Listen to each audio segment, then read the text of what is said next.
আসন্ন ত্রয়োদশ জাতীয় সংসদ নির্বাচনে পোস্টাল ব্যালটে ভোটদানের গোপনীয়তা রক্ষায় কঠোর অবস্থান নিয়েছে নির্বাচন কমিশন ইসি।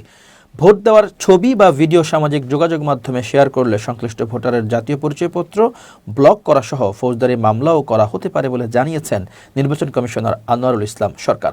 নির্বাচন কমিশনার আনোয়ারুল ইসলাম সরকার গণমাধ্যমকে কথা বলেন। হুঁশিয়ারি দিয়ে তিনি বলেন, প্রবাসীদের পোস্টাল ব্যালটে ভোট প্রদানের ক্ষেত্রে গোপনীয়তা ভঙ্গ হলে কোনো ছাড় দেওয়া হবে না। পোস্টাল ব্যালটে ভোট দেওয়ার সময় ভোটের গোপনীয়তা বজায় রাখার জন্য ভোটারকে একটি লিখিত অঙ্গীকারনামা দিতে হবে। যদি কোনো ভোটার এই অঙ্গীকারনামা না দেন তবে তার ভোটটি গণনায় অন্তর্ভুক্ত করা হবে না।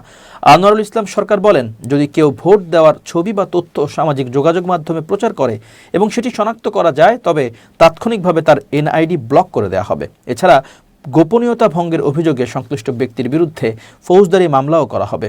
ইসি জানায়, ত্রয়োদশ জাতীয় সংসদ নির্বাচনে প্রবাসীদের পাশাপাশি নির্বাচনী দায়িত্বে নিয়োজিত ভোটার, নিজ এলাকার বাইরে কর্মরত সরকারি চাকরিজীবী এবং আইনি হেফাজতে থাকা ব্যক্তিরা পোস্টাল ভোট বিডি অ্যাপের মাধ্যমে নিবন্ধন করতে পারছেন।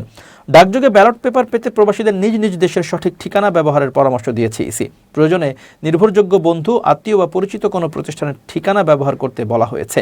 ইসির সর্বশেষ তথ্য অনুযায়ী ভোটারদের মধ্যে পোস্টাল ভোটের ব্যাপক আগ্রহ দেখা যাচ্ছে। শনিবার রাত 10:30 পর্যন্ত নির্বাচন কমিশনের ওয়েবসাইটের তথ্য মতে মোট 12,92,500 জন ভোটার নিবন্ধিত হয়েছেন।